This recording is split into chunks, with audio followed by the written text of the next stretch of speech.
Hello all, welcome back to எழுதுகோள் பயணம். இன்னைக்கு டே 9ல் நம்ம பார்த்துட்ருக்க லெசன் வந்துட்டு இந்திய அரசமைப்பு சட்டம். ஆல்ரெடி இந்த லெசனை ஃபுல்லாக ரீட் அவுட் பண்ணிவிட்டு இம்பார்ட்டன்ட் பாயிண்ட்ஸ் எல்லாம் நம்ம மார்க் பண்ணியாச்சு. அந்த வீடியோ வந்து ஆல்ரெடி அப்லோட் பண்ணியாச்சு. இந்த வீடியோ வந்து நம்ம பிளேலிஸ்ட் ஆட் பண்ணியிருக்கு. அந்த வீடியோவை பார்க்காதவங்களுக்கு நம்ம டிஸ்கிரிப்ஷன் பாக்ஸில் லிங்க்ஸ் ஆட் பண்ணுறேன், நீங்கள் போய் செக் பண்ணி பாருங்கள். இன்றைக்கி இந்த லெசனோட இம்பார்ட்டன்ட் பாயிண்ட்ஸையும் புக் பேக் ஒன் மார்க்ஸையும் பார்த்து டே 9ல் இந்திய அரசமைப்பு சட்டம்ங்கிற இந்த லெசனை நம்ம கம்ப்ளீட் பண்ண போகிறோம். So let's get into it. First பாயிண்ட்டை நம்ம என்ன பார்க்க போகிறோன்னா, நாம் ஏன் குடியரசு தினம் கொண்டாடுகிறோம் அப்படின்னா, நமது அரசமைப்பு சட்டம் 1950 ஜனவரி மாதம் 26ஆம் நாள் நடைமுறைக்கு வந்தது. ஸோ அந்த நாளை வந்துட்டு நம்ம குடியரசு தினமாக கொண்டாடுறோம். அடுத்த பாயிண்ட்டு, 1929 லாகூரில் கூடிய காங்கிரஸ் மாநாட்டில் முழு சுயராஜ்யத்தை அடைவது என்ற முழக்கம் வலுப்பெற்றது. முழு சுயராஜ்யம்னா பூர்ண ஸ்வராஜ்னு அர்த்தம். அதனைத் தொடர்ந்து 1930 ஜனவரி 26 அன்று முழு சுதந்திர நாளாக, அதாவது பூர்ண ஸ்வராஜ் டே கொண்டாடப்படுகிறது. பின்னாளில் அதுவே நமது குடியரசு தினமாக ஆனது. அரசமைப்பு சட்டம் ஒரு நாட்டிற்கு தேவையான சில அடிப்படை விதிகள், கொள்கைகளை உருவாக்கி ஆவணப்படுத்துவதோடு தனது குடிமக்களின் உரிமைகள், கடமைகள் மற்றும் செயல்பாடுகளை வரையறுக்கிறது. பிறகு அச்சட்டத்தின் துணையோடு தான் அந்நாடு ஆளப்படும். இந்திய அரசமைப்பு சட்டம் தான் நமது நாட்டின் உயர்ந்தபட்ச சட்டமாக விளங்குகிறது. அது அடிப்படை அரசியல் கொள்கைகளை வரையறுப்பது, கட்டமைப்புகள், வழிமுறைகள், அதிகாரம் ஆகியவற்றை விளக்குவது, அரசு நிறுவனங்களின் கடமைகளை பட்டியலிடுவது, குடிமக்களின் அடிப்படை உரிமைகள் மற்றும் கடமைகளை நிர்ணயம் செய்வது, வழிகாட்டு நெறிமுறைகளை வழங்குவது ஆகியவற்றின் வழியே ஒரு ஒட்டுமொத்த கட்டமைப்பை நமக்கு தருகிறது. அடுத்தது, அரசமைப்பு சட்டத்தை உருவாக்கும் நோக்கில் இந்தியாவின் பல்வேறு பகுதிகள் அரசியல் கட்சிகளைச் சேர்ந்த 389 உறுப்பினர்களை கொண்ட இந்திய அரசமைப்பு நிர்ணய மன்றம் என்ற அமைப்பு 1946ஆம் ஆண்டு உருவாக்கப்பட்டது. அதன் தலைவராக முனைவர் ராஜேந்திர பிரசாத் தேர்ந்தெடுக்கப்பட்டார்.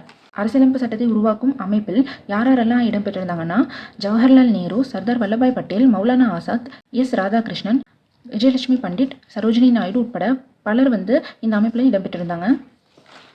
அரசியலமைப்பு சட்டத்தை உருவாக்கும் அமைப்பில் எத்தனை பெண் உறுப்பினர்கள் இருந்தாங்கன்னா, மொத்தம் 15 பெண் உறுப்பினர்கள் அந்த அமைப்பில் இடம்பெற்றிருந்தாங்க.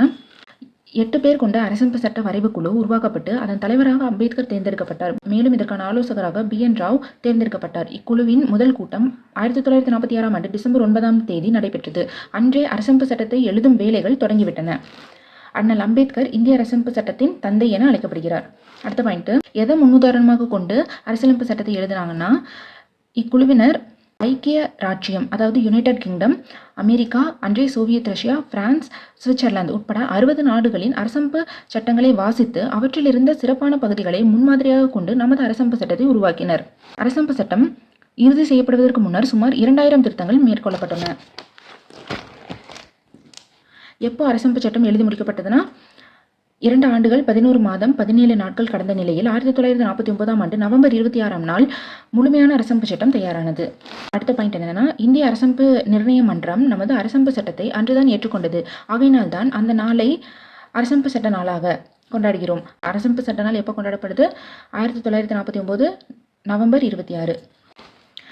அரசமைப்பு சட்டத்தை உருவாக்க இவ்வளோ செலவாச்சு அப்படின்னா, 64 லட்சம் ரூபாய் அரசமைப்பு சட்டத்தை உருவாக்க செலவானது. அரசமைப்பு சட்டத்தோட நோக்கம் என்ன அப்படின்னா, நமது அரசமைப்பு சட்டத்தின் முகப்புரை ஒவ்வொரு இந்தியருக்குமான நீதி, தன் செயல் உரிமை, சமத்துவத்தை உறுதி செய்வதோடு சகோதரத்துவத்தையும் வலியுறுத்துகிறது. இதுதான் அதோட நோக்கமாக இருக்குது. முகப்புரை என்றால் என்ன? அரசமைப்பு சட்டத்தின் முன்னுரை தான் முகப்புரை என்று அழைக்கப்படுகிறது. இது இந்தியாவை இறையாண்மை, சமத்துவம், மதச்சார்பின்மை, மக்களாட்சி குடியரசு என்று வரையறை செய்கிறது. இறையாண்மை என்பது எதை குறிக்கிறது அப்படின்னா, அரசமைப்பு சட்டம் இந்திய மக்களுக்கு முழு அதிகாரத்தை வழங்கியுள்ளது. நாடாளுமன்ற மற்றும் சட்டமன்ற உறுப்பினர்கள் மக்களால் தேர்ந்தெடுக்கப்படுகிறார்கள். அவர்களிடம் நிறைவேற்று அதிகாரம் இருக்கிறது. இப்படியாக ஒரு நாட்டின் உச்சநிலை அதிகாரத்தையே இறையாண்மை என்கிறோம். அடுத்தது, மதசார்பின்மை என்பது என்ன அப்படின்னா, மக்கள் தங்கள் விருப்பப்படி வெவ்வேறு இறை மத நம்பிக்கை கொண்டவர்களாக இருக்க அனுமதிக்கும் சட்டம் அவர்களுக்கு ஒரே விதமான பாகுபாடற்ற உரிமைகளை வழங்குகிறது. அரசிற்கான மதம் என்று ஒன்று கிடையாது என்பதனால் அரசு அனைத்து மதங்களையும் ஒரே தளத்தில் வைத்தே பார்க்கிறது. இதுதான் மதசார்பின்மைன்னு சொல்கிறோம். அடுத்ததா, இந்திய அரசு சட்டமன்றத்தின், அதாவது நாடாளுமன்றத்தின் வழியாக ஆளப்படுதா அப்படின்னா, இந்திய அரசமைப்பு சட்டமானது மாநில மற்றும் ஒன்றிய அரசுகள் சட்டமன்ற ஆட்சி முறையை பின்பற்றி, அதாவது பார்லிமெண்ட்ரி ஃபார்ம் ஆஃப் கவர்மெண்ட் ஆட்சி செய்ய வழிவகை செய்துள்ளது. இந்த அமைப்பின்படி நிறைவேற்று அதிகாரம் சட்டமன்றத்தின், அதாவது நாடாளுமன்றத்தின் கூட்டு பொறுப்பாக இருக்கும். அதிக உறுப்பினர்களை கொண்ட கட்சி ஆட்சி அமைக்கும். அடுத்து, அடிப்படை உரிமை என்றால் என்னன்னா, ஒவ்வொரு குடிமகனுக்கும் மிக தேவையான உரிமைகளே அடிப்படை உரிமைகள் என்று அழைக்கப்படுகின்றன. அடிப்படை உரிமைகளில் என்னென்னலாம் வரும்னா, சம உரிமை, சுதந்திரமாக செயல்படும் உரிமை, சுரண்டலுக்கு எதிரான உரிமை, சுதந்திர சமய உரிமை, கலாச்சாரம் மற்றும் கல்வி பெறும் உரிமை, சட்டத்தீர்வு பெறும் உரிமை, ஆகியவை இன்றியமையாத உரிமைகளாக குறிப்பிடப்பட்டுள்ளன. அடிப்படை உரிமைகள் என்னென்ன வரும்? சம உரிமை, சுதந்திரமாக செயல்படும் உரிமை, சுரண்டலுக்கு எதிரான உரிமை, சுதந்திர சமய உரிமை, கலாச்சாரம் மற்றும் கல்வி பெறும் உரிமை, சட்டத்தீர்வு பெறும் உரிமை. அடுத்தது வழிகாட்டு நெறிமுறை என்றால் என்னன்னா, அரசுகள் சட்டமியற்றும் போதும் ஆட்சி செய்யும் போதும் கவனத்தில் கொள்ள வேண்டிய சில வழிகாட்டல்களை அரசமைப்பு சட்டம் வழங்கியுள்ளது. இவை கட்டாயமாக நடைமுறைப்படுத்த வேண்டியவை அல்ல என்றாலும் கவனத்தில் கொள்ளப்பட வேண்டியவை. அடுத்ததா ஓட்டுரிமை அப்படின்னு என்னன்னா, 18 வயது பூர்த்தியான இந்திய குடிமகன் ஒவ்வொருவரும் ஓட்டளிக்கும் உரிமையை பெறுகிறார்கள். இந்த உரிமையை பெறுவதற்கு ஜாதி, மதம், பாலினம், பொருளாதார அடுக்கு உட்பட எதுவும் தடையாக இருக்க முடியாது. அடிப்படை கடமைகள் அப்படின்னா என்னன்னா, தேசிய கொடியையும் தேசிய கீதத்தையும் மதித்து நடப்பது, எல்லா குடிமக்களும் அரசியல் சட்டத்தை மதித்து பேணுவது, சுதந்திரத்திற்காக போராடிய நமது தலைவர்களை பின்பற்றி நடப்பது, நாட்டை பாதுகாப்பது, நாட்டிற்காக தேவைப்படும் போது சேவை செய்ய தயாராக இருப்பது, சாதி, மத, மொழி, இன எல்லை கடந்து அனைவரும் சகோதர மனப்பான்மையுடன் இருப்பது, நமது பழம்பெருமைமிக்க பாரம்பரியத்தை காப்பது, காடுகள், நதிகள், ஏரிகள் உள்ளிட்ட இயற்கையையும் வனவிலங்குகளையும் பாதுகாப்பது, அறிவியல், மனிதாபிமானம், சீர்திருத்த உணர்வுகளை வளர்ப்பது, வன்முறையை தவிர்த்து அரசு சொத்துக்களை பாதுகாப்பது, குழந்தைகளின் பெற்றோரோ அல்லது பாதுகாவலரோ தமது குழந்தைகளுக்கு கல்வி வாய்ப்புகளை 6 முதல் 14 வயதுக்குள் தருவது ஆகியவற்றை அரசியல் சட்டம் நமது கடமைகளாக அறிவித்துள்ளது.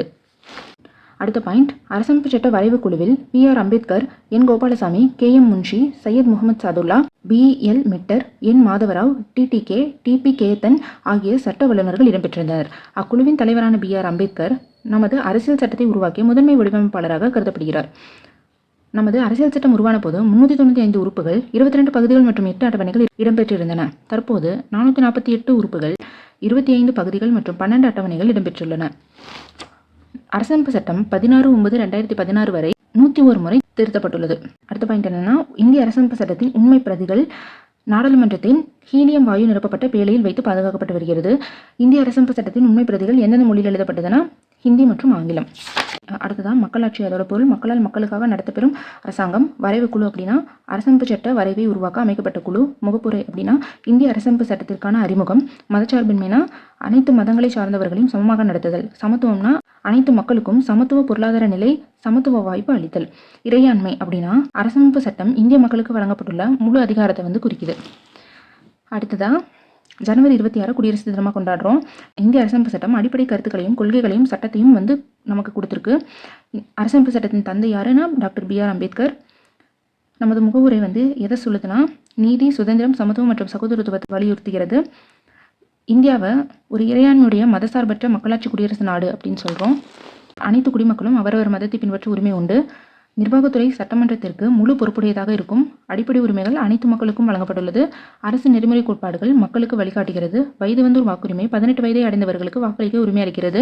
அனைத்து குடிமக்களுக்கும் சில அடிப்படை உரிமைகளும் கடமைகளும் உண்டு. ஸோ இந்த லெசனோட இம்பார்ட்டன்ட் பாயிண்ட்ஸ் எல்லாம் நம்ம கவர் பண்ணியாச்சு. நெக்ஸ்ட்டு புக் பேக் 1 மார்க்காக பார்க்கலாம். அரசமைப்பு தினம் கொண்டாடப்படும் நாள் எதுனா நவம்பர் 26. அரசமைப்பு தினம் கொண்டாடப்படும் நாள் எப்போனா நவம்பர் 26. அரசமைப்பு சட்டத்தை எந்த ஆண்டு அரசியல் நிர்ணய சபை ஏற்றுக்கொண்டது அப்படின்னா 1949ஆம் ஆண்டு நவம்பர் 26ஆம் தேதி அரசியல் நிர்ணய சபை ஏற்றுக்கொண்டது. அரசமைப்பு சட்டத்தில் இதுவரை எத்தனை திருத்தங்கள் மேற்கொள்ளப்பட்டுள்ளன? 101 திருத்தங்கள். இஃது அடிப்படை உரிமை அன்று அப்படின்னா ஓட்டுரிமை அடிப்படை உரிமை இல்லை அப்படின்னு சொல்கிறாங்க. இந்திய குடிமக்களின் வாக்குரிமைக்கான வயது 18. அடுத்தது கோடிட்டிடம். அரசியல் நிர்ணய சபையின் தலைவராக யார் தேர்ந்தெடுக்கப்பட்டார்னா டாக்டர் ராஜேந்திர பிரசாத். இந்திய அரசமைப்பு சட்டத்தின் தந்தை என போற்றப்படுபவர் யாருன்னா டாக்டர் BR அம்பேத்கர். நமது அடிப்படை உரிமைகளை உறுதி செய்வதும் பாதுகாப்பதும் யாருன்னா நீதித்துறை. நமது அரசமைப்பு சட்டம் நடைமுறைக்கு வந்த நாள் ஜனவரி 26, 1950. அடுத்தது பொறுத்துக. சுதந்திர தினம் எப்போ கொண்டாடப்படுது? ஆகஸ்ட் 15. குடியரசு தினம் ஜனவரி 26.